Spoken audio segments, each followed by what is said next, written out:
Hi people, welcome to the Town Library Story Shelf. We are on day 33, story 24. We continue with part 2. I am reading from the series Agents and Spies short stories, and the story I had picked was The Youngest Brother by Sarah Dobie Bauer. Yesterday the journey began, today the mission continues. Let's continue. She laughed, which made him laugh too, if only for a second.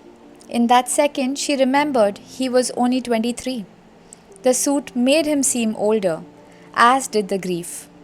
If his father hadn't died, he'd be thinking about graduation. He would be playing pool, hitting on girls, getting laid, because she knew that about Duncan too. Those were the things he did, but not on the day of his father's funeral. I'm going to have a smoke outside. Will you come with me? He sighed. Friends in the alley? She stood up. No one's gonna beat you up in the alley, okay? Just come with me. It took some doing for him to escape the edge of the bar and his bar stool. He finished his newest glass of whiskey before waving at Cleo. He pantomimed a cigarette, and the blonde bartender gave him a thumbs up. Then Josa moved. She walked out the front of the bar and didn't look back to see if he followed. She knew he would because he was drunk and not thinking properly. She stepped around the corner of the Sphinx into an alley that felt wet and smelled of stale beer. She ignored the lacking ambience, and as soon as he turned the corner, grabbed the lapels of his suit. Josa wanted to stretch things out. She wanted to taste his mouth and know how his lips felt. Soft, warm, forceful. He didn't feel surprised or hesitant. She suspected the alcohol was to thank. She considered a quick screw, and why not? Give a man his last rites, but then his hands travelled where they weren't supposed to. Never expected, and he pulled the revolver from the hidden holster between her shoulder blades. She pulled back enough to head-butt him in the face, but he didn't seem to register the pain. He just shoved her away into the center of the alley.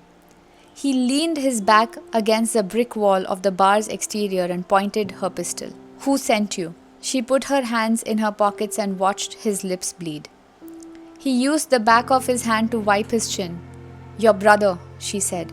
Which one? Does it matter? His expression said no. Why? Because they found out your father left you everything in the will and that he wants you to run the family business. Fuck. How did they find out? Tortured the family lawyer. His chest rose and fell much too fast, and she watched his alcohol-soaked gaze jump back and forth over pavement. I never wanted this. God, I never did. His voice cracked, but he kept the gun pointed at her chest. What did they hire you to do? Kill me? No. It's supposed to look like you picked up some girl in a bar. You took me home, we had sex, and then? She moved her hand in a circle mid-air. In reality, I'm supposed to knock you out and take you to them. They're going to suicide you. His hand shook. There are worse ways to go. Are there? She shrugged. I can't let you run. She watched his grip tighten on her revolver. You talk as if there's a gun in your hand. It doesn't matter, Duncan. She took a step forward, certain he wouldn't shoot. I already drugged your drink.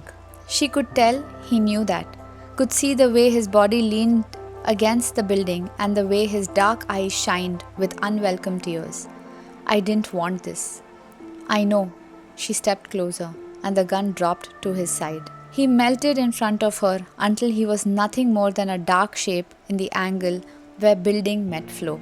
She knelt down and used her fingers to brush the hair off his forehead. You really are the best-looking brother. Will you do something for me? She nodded but realized he wasn't seeing her anymore. Will you kill me here? He asked. I can't do that. Don't you think I deserve it? There would be a massive investigation if she did. Federal, of course. The son of a recently offed crime boss found shot to death in an alley was front page news. His oldest brother said Duncan was smart, and he was. He knew an investigation would lead back to his family, especially when the news broke out about his father's will. Josa smiled.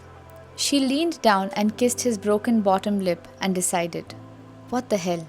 She could say he took off running, and she had no choice but to bump him off. She really hated when she had to suicide people, and Duncan Sadler seemed like an okay guy. But as she reached for her gun, held limply in his hand, her head went fuzzy. His face took on a soft glow, and her tongue felt like a soaked sponge. Josa leaned back on her heels. Duncan, her head spun. She used his knee for ballast, but then he moved, and her palms met the cold, wet ground. She closed her eyes and tried to focus on the sound of him moving, the scent of him like dying flowers, and the feel of his hands on her face. "I'm sorry," he said. "Is she dead yet?" Josa recognized the blonde bartender's voice from the back of the alley, probably a delivery entrance. "Did you give her enough to kill her?" he asked. "I thought that was what you wanted." "Go back inside, Cleo." Josa felt his hands still on her face and his warm breath against her lips. "You didn't drug my drink."